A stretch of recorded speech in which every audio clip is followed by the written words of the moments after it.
আসসালামু আলাইকুম এভরিওয়ান, সবাই কেমন আছেন? আল্লাহর অশেষ রহমতে আমরা অনেক ভালো আছি। কাছে কিংবা দূরে যে যেখান থেকে আমার ভিডিও দেখছেন সবাইকে অনেক অনেক দোয়া ও ভালোবাসা জানাচ্ছি। আর আমি ছোট্ট একটা ব্লগ ভিডিও নিয়ে আপনাদের সামনে হাজির হলাম।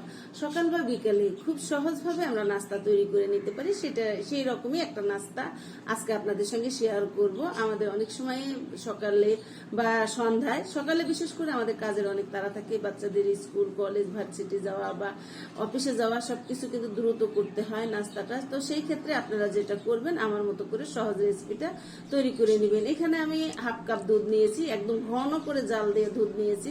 দুধের মধ্যে 2টা ডিম দিয়েছি। দুধ অবশ্যই ঠান্ডা করে নিতে হবে। 2টা ডিম দিয়ে এখানে আমি হাফ টেবিল চামচের মতো কালো গোলমরিচের গুঁড়া আধা ভাঙ্গা করে দিয়েছি, একদম মিহি করে দিইনি, একটু আধা ভাঙ্গা করে দিয়েছি। স্বাদ মতো একটু লবণ দিয়ে দিলাম।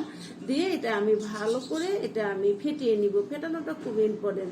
আর এখানে আমি মধু দিয়ে দিলাম। এখানে আমি 1.5 টেবিল চামচের মতো মধু দিয়েছি, যেন হালকা একটু মিষ্টি মিষ্টি হয়। আর মধুটা না দিলে আপনার চিনি দিতে পারেন, তবে আমার কাছে মনে হয় মধুটা দিলে এটা আমাদের স্বাস্থ্যের জন্য অনেক ভালো। চিনি অ্যাকসেপ্ট করাটাই সবচেয়ে জরুরি এখনকার সময়তে। আর আমাদের যে মধ্যবয়স, আমরা আসলে চিনিটা আমরা না খেলে আমাদের জন্য খুব ভালো।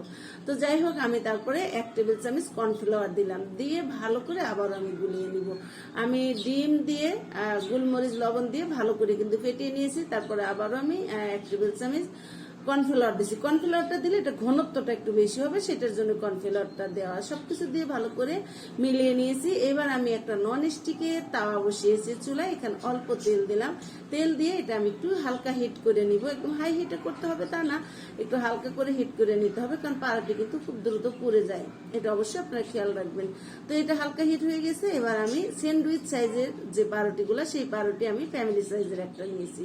তো এইখান থেকে আমি একটা একটা করে এইভাবে চুবিয়ে, একদম চুবিয়ে রাখতে হবে তা না, জাস্ট চুবিয়ে সাথে সাথে এটা উঠিয়ে নিব। নিয়ে এভাবে করে এখানে আমি ভেজে নিব। আর অবশ্যই হালকা আঁচে ভাজতে হবে, হাই হিটে কিন্তু ভাজা যাবে না। তো আমার একটা কিন্তু প্রথম ব্যাচ ভাজা হয়ে গেছে, উঠিয়ে নিলাম। এবার আমি দ্বিতীয় ব্যাচও সেম ভাবে বাকিগুলা ভেজে নিব।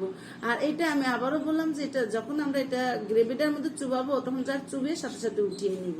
তো এভাবে করে যদি আপনারা এই পাউরুটি ভাজেন, দেখবেন এটা খেতে যেমন অতি লোভনীয়, তেমন খুব সহজে করতে পারবেন। বাচ্চাদের অনেক পছন্দের খাবার, অর্থাৎ বাচ্চারা যেটা পছন্দ করে আমরা কিন্তু সেটাই করতে বেশি পছন্দ করি। এটা হচ্ছে আমার বাচ্চাদের প্রিয় খাবার। তো আমি প্রায় এটা করে থাকি। আজকে আপনাদের সঙ্গে শেয়ার করলাম। কেমন হলো? যদি ভালো হয় অবশ্যই আমাকে জানাবেন। তো সবাই ভালো থাকবেন। আজকের মতো আমি বিদায় নিব। যদি এরকম রেসিপি আপনারা আরো দেখতে চান, তাহলে অবশ্যই আমাকে কমেন্ট বক্সে জানাবেন আপনাদের মতামত। আমি চেষ্টা করব আপনাদের পছন্দ অনুযায়ী আমার রেসিপিগুলো আমি আপনাদের সঙ্গে শেয়ার করব। তো কেমন লাগছে আমি আবারও বললাম, কারণ আমরা একটা রেসিপি শেয়ার দেওয়ার পরে চিন্তা করি এটা কেমন হয়েছে। তো আশা করি আপনারা জানাবেন। আল্লাহ হাফেজ।